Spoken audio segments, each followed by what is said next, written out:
Hello everyone, today I'm going to be reacting to the world's largest devil toothpaste explosion. This video is from Mark Rober. Mark Rober is an American YouTuber and engineer. I guess he invents things. Without further ado, let's watch this. 2, 1. This is me reclaiming my title for the world's largest and tallest elephant toothpaste experiment. And this is a totally different kind of reaction we discovered in all our experimentation called Devil's That color looks cool. Toothpaste, which is insanely reactive and super dangerous. I'll explain why in a minute, but for now, here's a hint. Okay. And if you look closely in both shots, I'm not holding the trigger. This kid is. In fact, that kid was the whole reason we were there at all, because this was a culmination of 8 months of planning to throw him the most epic birthday party ever. And all of this started inadvertently from a single surprise phone call. What's up, Fletcher? Oh my god.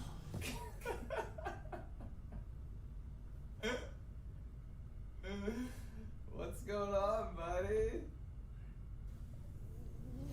What? How are things, man? They just got better? This is Fletcher. And this is also Fletcher a year before this call, but unbeknownst to everyone at the time, also pictured here under all that amazing hair was a fast-growing brain tumor. They eventually realized something was wrong and discovered it was a dangerous form of brain cancer so rare he was only the 6th kid ever known to have had it. So his family uprooted their lives for a year and moved almost 1,000 miles to be closer to St. Jude, where they removed the tumor and would try and fix his brain. In fact, our call was the night before he was going back in for another brutal week of chemo. He's such a funny kid, and I was so inspired by his hopeful attitude that after talking for an hour, I secretly vowed that if he made it to 13 years old, I would fly him and his family out and surprise him with just the dopest birthday party So he has a tumor. That's pretty sad. ever. And not long after, I texted Fletcher this picture. So he knew we had closely matching hairstyles, but what he didn't know is that plans were already underway for him and I to take back the record for the world's largest elephant toothpaste. And as a quick refresher, last summer, my buddy Science Bob and I set the world record for elephant toothpaste by filling up an empty swimming pool. I wanted to be able to swim in the foam afterwards, so we figured out how to use yeast as the catalyst, which is in fact safer, but it doesn't react very fast. And our video seemed to inspire some folks, because 2 months later, this happened in David Dobrik's backyard, where they didn't bother with the yeast and just took the normal reaction and scaled it up a bunch. But then a few weeks later, these guys in Brazil did the largest experiment yet, and they are the current Guinness World Record holders. And so even though Fletcher's birthday was still 8 months out, we started our testing right away, because I knew blasting a world record amount of foam straight up into the sky wasn't as easy as it might sound. And the part that concerned me the most was picking the right nozzle size, and here's what I mean. These 3 containers are identical except for the diameter of their outlets. If that diameter is too large, it looks kind of cool, but it doesn't really go that high. Too small, and it will go high, but it just looks like confetti and doesn't look that impressive. But for every container, there is a Goldilocks size diameter opening that gives you that cool laminar looking flow while still going pretty high. Right, I'm gonna say this looks like a dung coming out. And doesn't look that I think this one is for diarrhea dung. impressive. But for every container, there is a And this one says split dung. Goldilocks size diameter opening that gives you that cool laminar looking flow while still going pretty high. And you might think, well, why don't you just take a typical flask that works so well and just scale all the dimensions up? And we tried that on our first 5-foot scale test. And just as I feared, it went all confetti on us. And the problem is illustrated here. If you want to scale up and double all the dimensions of the block, you get this. That's perfect. All these dimensions increased exactly by a factor of 2. But wait a sec, the volume increased by a factor of 8. This is called the squared cube law, and its effects are everywhere in nature, such as putting a hard limit on just how big land animals can be, because how heavy you are is a function of your volume, but the strength of your muscles and bones is a function of their cross-sectional area. So since animals evolved to get heavier by the power of 3, but stronger by only the power of 2, at some point it's just just too much. So on the next 5-foot test, we increased the top diameter by a mere 3.5 inches. But now the pendulum swung too far the other way because while the column looked smooth, it didn't really go that high. And so finally for the third test, we let the pendulum swing back just a tad and shave down that diameter by just over an inch to try and dial in that Goldilocks outlet size. And sure enough, the column went really high and looked great. But this test uncovered another issue. With such a high volume of foam, the pressure was creating some really high forces in the flask. I mean, that's a lot of damage, which quite frankly left us with only one option.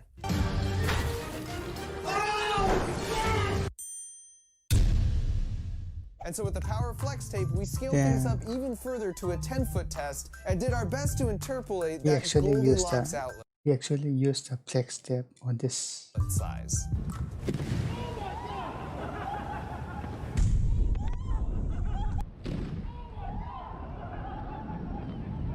So once again, the outlet size worked great, but our joint construction wasn't prepared for the further scaled up forces. In fact, score a fat W for the flex tape, where you could see it single-handedly held the thing together, even as the screws and wood busted through. And we were realizing we just had to make the structure so over-engineered and indestructible, so the only option for the foam to escape the high pressure would be going out the top. And so while that wasn't a perfect result, I felt like we'd learned enough from all of our failures to design it strong enough for the final 20-foot world record version. In the end, we ran over 150 tests, not only to determine the right scaled up flask dimensions, but things like, does neck length have an effect? What happens if you vary the soap amounts? What effect do different brands of food coloring have? All of these tests were really insightful, but perhaps the most interesting finding was stumbling upon something I've affectionately named Devil's Toothpaste. Now you might be thinking, Devil's Toothpaste? That seems a bit extreme, Mark, but allow me to demonstrate. This is a shoebox full of the standard formula of hydrogen peroxide, sodium iodide, and soap that pretty much everyone uses to make elephant toothpaste. Now here's the same volume of reactants, only this time using Devil's Toothpaste. Now see if you can spot the difference in real time. Damn. Not only is it So Devil toothpaste is more thick and foam. reactive, but the reaction is much hotter, so you get these really cool bubble formations. Here's one more. Once again, this is normal elephant's toothpaste in an Erlenmeyer flask. No big deal, people have been doing this for years. But once again, here's the same volume of reactants, now only with Devil's Toothpaste. And given how explosive this is, this may be irresponsible of me, but while we watch the replay, I'll tell you exactly how to make it. You start with 2016 That was a little dangerous. The glass can cut through skin when near it for this kind of explosion. Once that mixes, you're gonna Oprah Winfrey. Torch on the leftover rabbit fur, and you're good to go. And so by taking some rigorous safety precautions, we also intended to set the first and therefore only world record for the world's largest Devil's Toothpaste experiment by filling 6 55-gallon drums with 400 times the amount that broke the flask here. And so after 150 tests and 8 months of work, feeling much more confident about our build plans and chemistry, we packed everything up and made our way to the small farming town of Gridley, California. We chose Gridley because our family friend Dale graciously agreed to let us use his land, which is full of hundreds of acres of walnut trees. No, don't even think about it, Fat Gus. He also had a great backyard we could make use of. And so with only 4 days left till Fletcher was flying out for the party, we got to work on a 20-second build montage.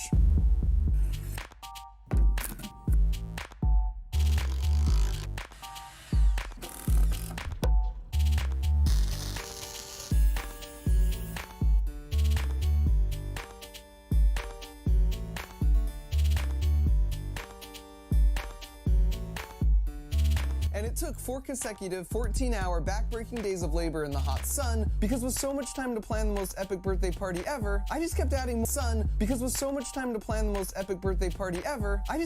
more and more ideas to the list we would need to pull off. So in addition to building the indestructible 20-foot flask and the Devil's Toothpaste dumping mechanism, we also needed to make a methane bubble fountain, a 3D bubble printer, a fire tornado, a slip and slide into a pool, and an epic bubble pit. And even though I brought my buddies, it was cool to see this turn into a modern-day small small town USA barn racing. If we needed extra hands or a piece of equipment, 10 neighbors were there like instantly to help us out. And so the morning of the big day, there was still a lot of last minute scrambling, but things were looking pretty good. I'm seriously so nervous right now. I love pranks, and a surprise is like the most wholesome type of prank. So I haven't been able to sleep for days just thinking about this, like every last detail to how this will go down. And so with only 1 hour left, we did one final test run on everything. First, the devil's toothpaste. A perfecto! And then the 20-foot flask. For the real reaction, the peroxide would fill the whole bottom pool where John was standing, and then the troughs would dump over all the catalyst at once, sort of like this. And I should mention, Guinness only lets you choose one world record category per event, so we were going for the tallest, but when we did the math to scale up the flask to the arbitrary height I picked of 20 feet, and this is a true story, it was exactly 1 gallon less than the folks in Brazil who set the world record for the largest. And so don't mind me while I set these 2-gallon containers right here. And so as people started gathering for the surprise, I hit the hardened streets of Gridley, California to look for some kind of last-minute disguise. And so after a bit of a warm-up, because these are all moves I can for sure do, and that's definitely me in the costume, the moment I had spent the last 8 months planning for had finally arrived. And the cover story for the kids is they were coming to tour a walnut farm of a distant relative. Surprise!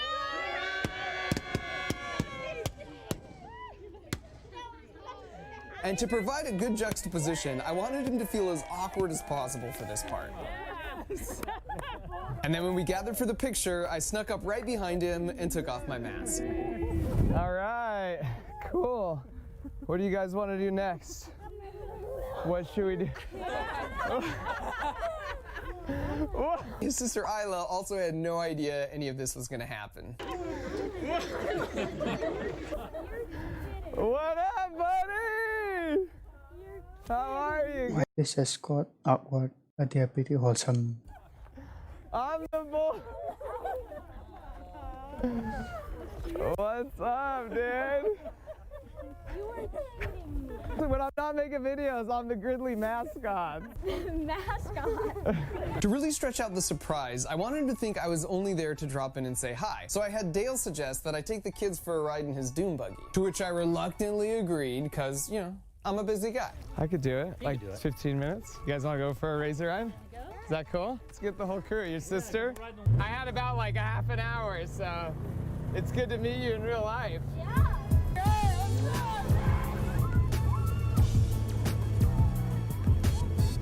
Don't tell Mom! Not a word, okay. Watch out for walnuts. Oh, a single walnut grows in one of these, which is crazy to me. All of those are just a single walnut.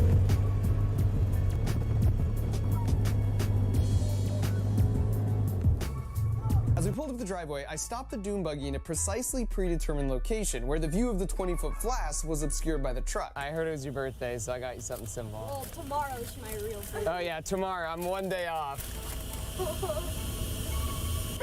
So Fletch, I gotta come clean, buddy. You and I today are gonna set a Guinness World Record for the world's tallest elephant toothpaste. Wait, what? Are you kidding me? You are currently in a YouTube video. I want you to wave to your 20 million of your newest friends. Hello. We're gonna put all the elephant toothpaste in there and just blast it in the air. Yeah, I got 15 minutes. I actually fully cleared my schedule. Oh my god. With the surprise fully and successfully executed, my heart rate finally lowered a bit, and I gave them a preview of all the cool stuff we had lined up for the party. Then we headed to the backyard where he saw the setup and his mom. You are devious. Because at this point it had sunk in that there would be no Walnut Farm tour, and that her and I had been conspiring for months. For now though, it was time to party.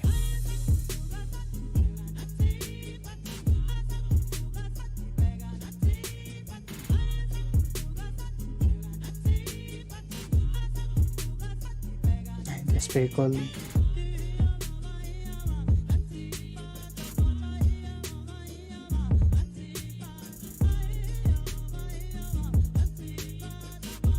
It seems like a fun party.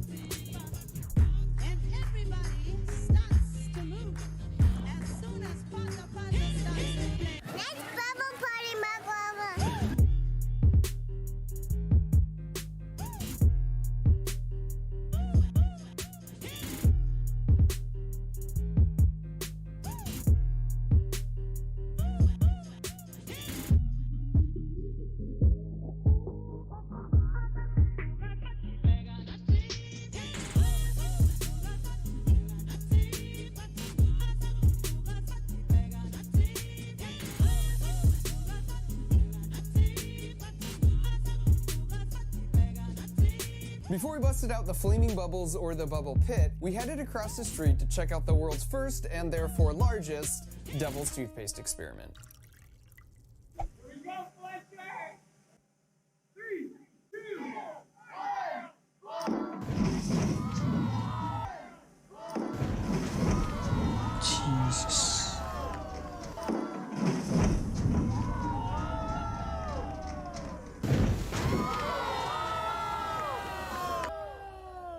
It's like a mini explosion.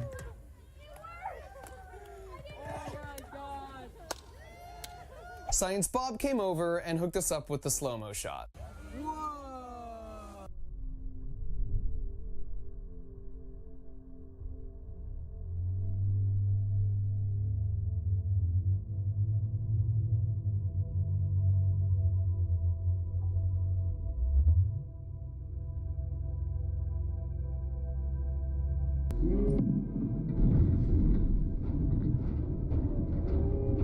This shot was from a GoPro on rails, and we weren't quite fast enough with the pull. And for some reason I found this like Wall-E level pathetically sad. You can see even in slow-mo, the reaction happens so incredibly fast.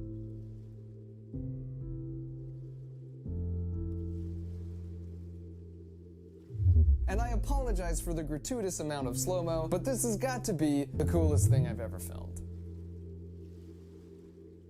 And that colors. It's beautiful. It is beautiful. And afterwards, it kept oozing this rainbow Play-Doh extrusion thing.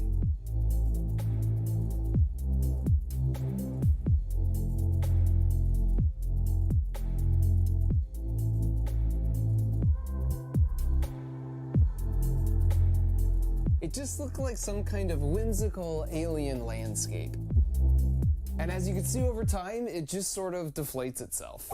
And after that, we went back and ate some dinner and had some amazing and not at all creepy Army of Fletcher face cupcakes while the crew started prepping for the big world record finale. And in the vein of cool stuff I would need to have at my birthday party if I was turning 13 years old, I of course had to bust out the Elon Musk flamethrower to light some fire bubbles. And finally, it was back to the front yard to top things off with the most amazing bubble pit ever.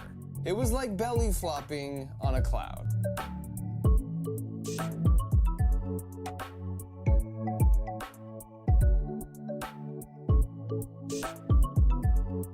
And at this point we realized it was taking way longer to fill up than we had calculated. So it was all hands on deck to try and pull this off before the sun went down. Oh, and this is cool. The bubble pit was dual purpose because once emptied, it served as the bunker to give a completely safe front row seat to whatever was about to happen. And so with the flask really close to being filled, Fletcher asked to take a very quick last minute ride in the Tesla because he'd never been in one. I know. This one. This one. Okay. This is in like every video. You guys are in a Mark Rover video. Per the request, I gave them a quick ride.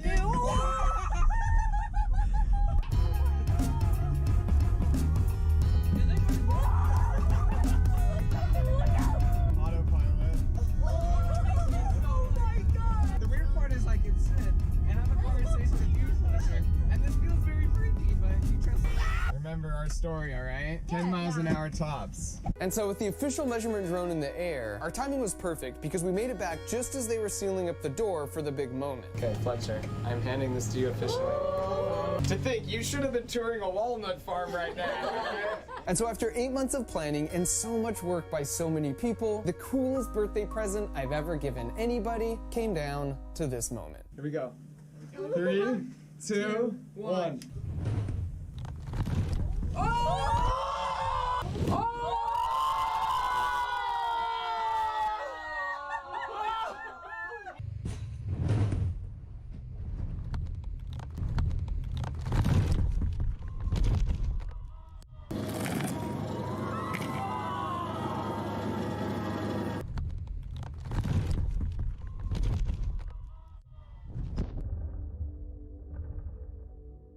And that's very big.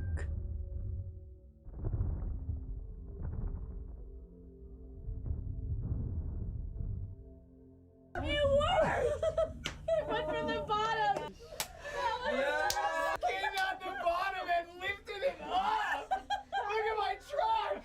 Let's go! Oh my god! What what you guys think. So cool. That exploded from the bottom. Look at the truck. It's like buried next to it.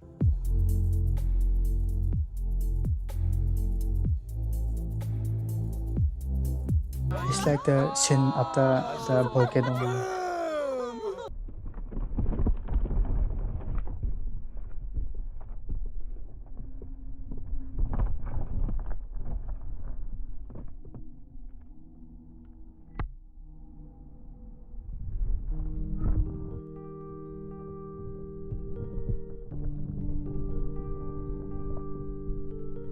Will they break the Guinness World record? How great that flowing column looks with a perfectly selected outlet diameter. That is, until things got chaotic once the pressure changed drastically from the big rupture.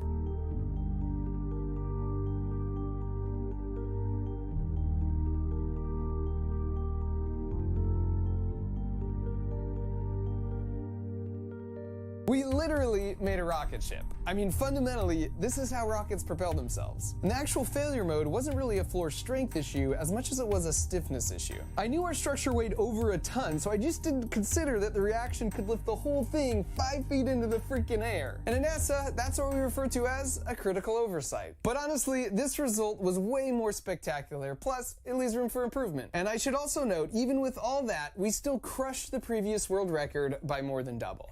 And so as the sun went down, Science Bob lit up the fire tornado as a fitting end to the party. I also told Fletcher there was one more thing, which was that with a little help from Dale, he could use some heavy equipment to destroy our beautiful creation.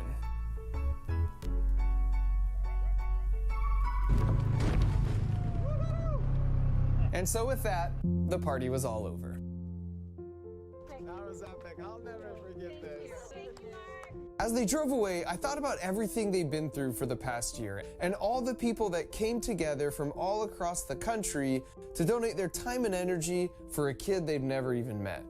And I might not vote the exact same as all of them, but for like 5 inspiring days, none of that stuff mattered. Whenever I find myself short on hope, I find it helps to put my phone down and choose to see the good parts in my fellow humans and be one of the good parts for my fellow humans to see. And so to Fletcher, thank you for being such a good example of holding on to hope amidst really lame circumstances. Happy birthday, buddy, and congrats on your new world record. Damn. He actually got the Guinness World record. That's pretty cool. He broke the world record in one video. Maybe I'll react to more Mark Rober's video. He has some incredible ideas, inventions. Alright guys, I'm gonna end the video there. Make sure to like and subscribe and hit the bell notification so you won't miss any uploads. And I will see you in the next video. Bye.